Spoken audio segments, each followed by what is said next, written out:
Insano turned him down flat. He wasn't about to give up, not our Waterboy. So he went to visit Coach Klein, asking for a job as his water engineer. Though the water was more than fine, there's no money in the budget, he fears. Then one day at practice, Bobby had enough. Those mean foosball players teased him too much. So when he tackled the QB really rough, Coach Klein realized greatness he'd touched. So Coach Klein came to dinner, ate some snake and squirrel for dessert.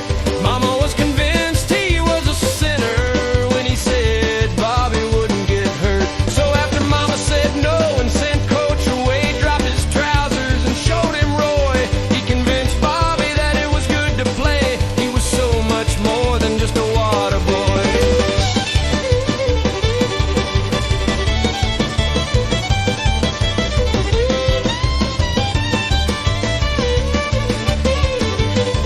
So he learned the game of foosball, and practice left him hurt and tired, filling up his tackling fuel with each call, remembering Coach Red yelling, "You're fired!" As the weeks at school rolled along, Bobby studied the animal of physiology. But when told his mama was wrong, Professor Sanders felt a bit of his fury. Then came the day of his very first game, where Bobby dominated in a most amazing way. The SCLSU Mud Dogs will never be the same, till Bobby screwed up on the very last play. And though his teammates were angry and didn't want to slap hands, at least it gave him the chance to see Vicki. She souped up his ride and they made plans. Mama made it clear she did not approve. Vicki was just another one of the devil. Away from Bobby, she must move.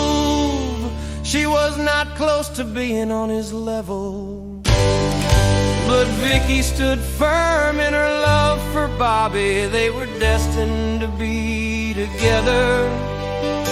It was in the cards for her to see. It was gonna be sunny weather. The next game, the Dogs finally won a game. It was Bobby who was the MVP, now the hero, no longer to blame. He was invited to his very first party. Weeks went by and the winds piled up, and when ESPN asked what they put in the water, Coach Red suddenly knew what's up. Firing his water boy was a huge error, but then something terrible came to pass at the bayou. Bobby's transcripts were fake. Coach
advantage was sudden.